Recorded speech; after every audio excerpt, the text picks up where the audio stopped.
General जिया का एक नाई था, वो जनरल जिया के बाल काटने आता था और जनरल जिया के बाल काटते काटते वो हमेशा जनरल जिया से सवाल करता था कि जनरल साहब इलेक्शन कब कराएंगे। तो जनरल साहब जो है वो एकदम हक्का बक्का रह जाते थे और चुप हो जाते थे। अच्छा, वो बार बार जनरल जिया से हर दफा यही सवाल करता था।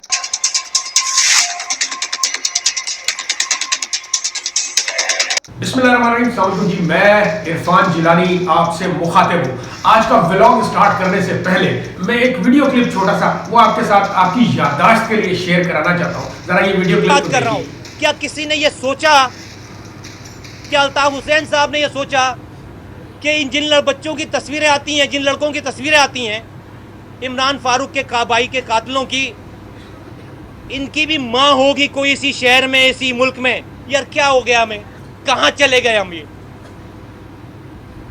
क्या हो गया इस कम्युनिटी? कहाँ ले गया ये आदमी हमें? कहाँ ले गया ये आदमी हमें? कहाँ ले गया ये आदमी हमें? कहाँ ले गया ये आदमी हमें? मेरे बहुत सारे दोस्त थे जो पाकिस्तान तहरीक इंसाफ छोड़कर जिन्होंने पीएसपी ज्वाइन की थी मुस्तफा कमाल की इस गमगीन प्रेस कॉन्फ्रेंस को देखने के बाद, और वो एमकेएम मुखालिफ बयानियां लेकर जो है वो पीएसपी में गए थे और इस मुस्तफा कमाल के साथ उन्होंने पार्टी ज्वाइन की, पीएसपी तहरीक इंसाफ को छोड़कर। उस जमाने में मुझे अच्छी तरह से याद है।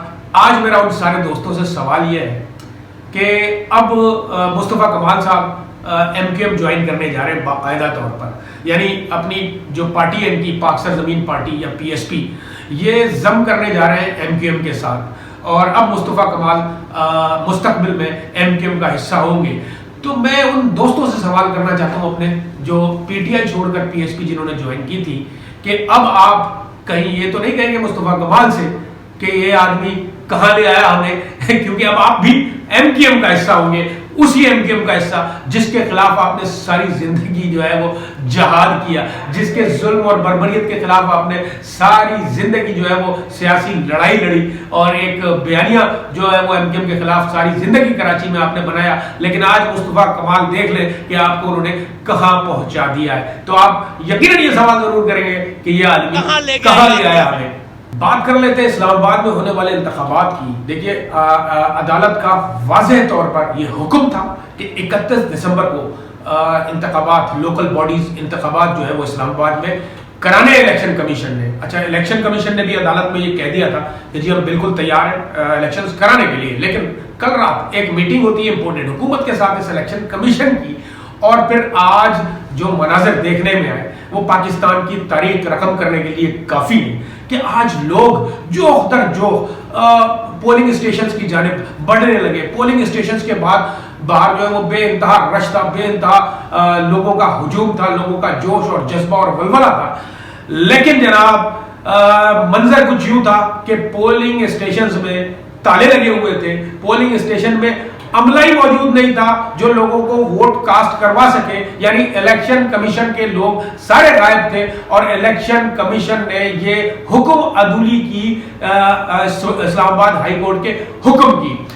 लेकिन मेरा सबसे बड़ा सवाल बतौर कानून के तालिब इल्म में ये करना चाहता हूं कि ये जो हुक्म अदूली हुई है, इलेक्शन कमीशन ने हुक्म अदूली की है, इस इंपोर्टेड सरकार ने जो अदालत के फैसले की हुक्म अदूली की है, तो क्या ये तौहीन अदालत के जिम्मे में नहीं आती, या तौहीन अदालत सिर्फ इमरान खान या तहरीक इंसाफ के किए हुए काम पर ही लगाई जा सकती है? ये मेरा एक छोटा सा सवाल है बतौर कानून के तालिब इल्म। वरना मैं ये समझता हूं कि ये जो कुछ आज इलेक्शन कमीशन ऑफ पाकिस्तान ने इस्लामाबाद के लोकल बॉडी इलेक्शंस के लिए अदालत के हुक्म के बावजूद जो कुछ किया, और जिस तरह अवाम के वोटों की तजलील की गई, जो कुछ भी किया, और इस इंपोर्टेड सरकार ने जो कुछ भी किया, राना सनाउल्लाह का बयान हमारे सामने मौजूद है। राना सनाउल्लाह ने कहा जी अदालत के फैसले पर अमल दरामद नहीं हो सकता। तो क्या ये तौहीन अदालत है कि नहीं है, इसकी मैं नहीं समझता कि अदालत के हुक्म के बाद कोई जस्टिफिकेशन बनती है। तो बहरहाल पोलिंग का वक्त खत्म होने का इंतजार किया गया पाकिस्तान तहरीक इंसाफ की जानिब से, और 5 बजे तक की पोलिंग का वक्त होता है, उसका इंतजार किया गया। और फिर तहरीक इंसाफ की जानिब से इस्लामाबाद से मुंतखब एमएनए, साबिक एमएनए अली अवान ने जो है वो अदालत में इलेक्शन कमीशन के खिलाफ तौहीन अदालत की दरखास्त बहरहाल जमा करा दी है। हाँ, अगर ये इमरान खान की हुकूमत का मसला होता तो अदालत फौरन खुल जाती। अगर अदम एतमाद के वोट लेने का मसला होता तो अदालत रात को 12 बजे खुल जाती। लेकिन चूंकि यहां पर तहरीक इंसाफ की जीत वाज़ेह है और इस वजह से मैं समझता हूं कि अदालतें शायद नहीं खुली है, बल्कि मेरी इत्तलात के मुताबिक जो कोर्स लगा हुआ है पीर का, उसमें भी तहरीक इंसाफ की जो दायर दरख्वास्त है ये उसमें उसका नंबर नहीं लगा हुआ। आज इंट्रा कोर्ट अपील की है इलेक्शन कमीशन ने और इस इंपोर्टेड सरकार ने अदालत में कि जी हम इलेक्शन इसलिए नहीं करा सके कि जी इस्लामाबाद हाई कोर्ट ने चूंकि हमें वक्त ही नहीं दिया। तो इस तरह की उन्होंने जो है वो तौहीन अदालत का जवाब देने की बहरहाल कोशिश की थी, लेकिन ये अपील को मुस्तरद कर दिया गया इस्लामाबाद हाई कोर्ट की जानिब से और उन्होंने इस्लामाबाद हाई कोर्ट की दरख्वास्त कबूल करने से इनकार कर दिया इस्लामाबाद हाई कोर्ट के रजिस्ट्रार ने। तो बहरहाल लेकिन आली अवान की जो है दरख्वास्त वो कबूल कर ली गई है। अब देखते हैं कि इसका नंबर कब आता है। यही अगर इमरान खान साहब होते, देखिए इमरान खान साहब, आपको याद है इमरान खान ने कहा था ज़ेबा चौधरी साहिबा को, जज साहिबा को, कि हम आपके खिलाफ एक्शन लेंगे, और आप फिर देखें उसके बाद जिस तरह से इमरान खान को चक्कर लगवाए गए अदालतों के, हम सब ने देखा जो इमरान खान के साथ हुआ। देखिए कब तक होगा ये सब कुछ, आखिर कब तक ये सब कुछ चलेगा, आखिर कब तक इसका एंड बहरहाल हो रहा है। फवाद चौधरी ने आज एक बड़ा मजेदार वाकया सुनाया। उन्होंने कहा जी कि जनरल जिया का एक नाई था, वो जनरल जिया के बाल काटने आता था और जनरल जिया के बाल काटते काटते वो हमेशा जनरल जिया से सवाल करता था कि जनरल साहब इलेक्शन कब कराएंगे। तो जनरल साहब जो है वो एकदम हक्का बक्का रह जाते थे और चुप हो जाते थे। अच्छा, वो बार बार जनरल जिया से हर दफा यही सवाल करता था जब भी जनरल जिया के बाल काटने आता था। तो एजेंसियों ने उस नाई को उठा लिया एक दिन और उठा के उससे पूछा कि भाई तुम ये जनरल साहब के बाल काटते काटते ये इलेक्शन का सवाल उनसे क्यों करते हो बार बार कि इलेक्शन कब कराएंगे जनरल साहब, इलेक्शन कब कराएंगे। तो उस नाई ने उनको जवाब दिया कि देखिए असल में मसला ये है कि जब मैं जनरल साहब से ये सवाल करता हूं कि जनरल साहब इलेक्शन कब कराएंगे, तो जनरल साहब के बाल खड़े हो जाते हैं और मुझे बाल काटने में बड़ी आसानी हो जाती है। इस वक्त यही इंपोर्टेड हुकूमत का हाल है कि आप जब भी इलेक्शन का नाम इस इंपोर्टेड सरकार के सामने लेते हैं, इस इंपोर्टेड सरकार की यही हालत होती है, कभी तौहीन अदालत, कभी लोगों को उठाना, कभी लोगों को मारपीट करना, कभी लोगों के साथ जुल्म और ज्यादती करना, कभी लोगों के खिलाफ जाली केसेस बनवाना। तो जो इस वक्त इंपोर्टेड हुकूमत की हालत है, ये इलेक्शन का नाम सुनकर जिस तरह से सटपटा जाते हैं, इनकी चिड़ बना दी गई है इलेक्शन।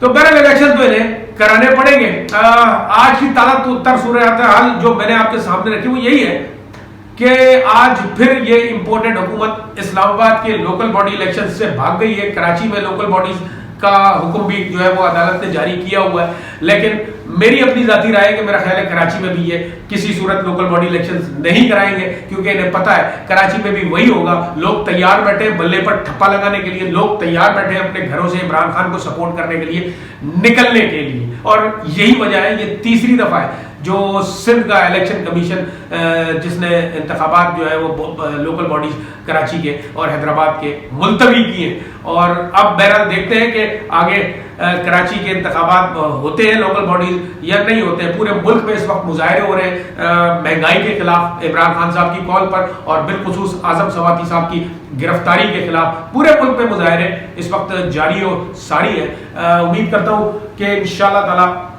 चीज़ें बहुत जल्द बेहतर होंगी। कहीं कहीं से कभी कभी कोई अच्छी न्यूज़ आती भी है, लेकिन फिर कुछ इस तरह की न्यूज़ जो है वो उस पर पर्दा डाल दी जाती है। मीडिया इस वक्त जो है वो इस इम्पोर्टेड सरकार और पीडीएम के हमनवा बना हुआ है, और कौम शुक्र है कि इस साजिश को समझ गई है कि असल में जो इस वक्त मुल्क और कौम का दुश्मन है वो पाकिस्तान का अपना ही मीडिया है।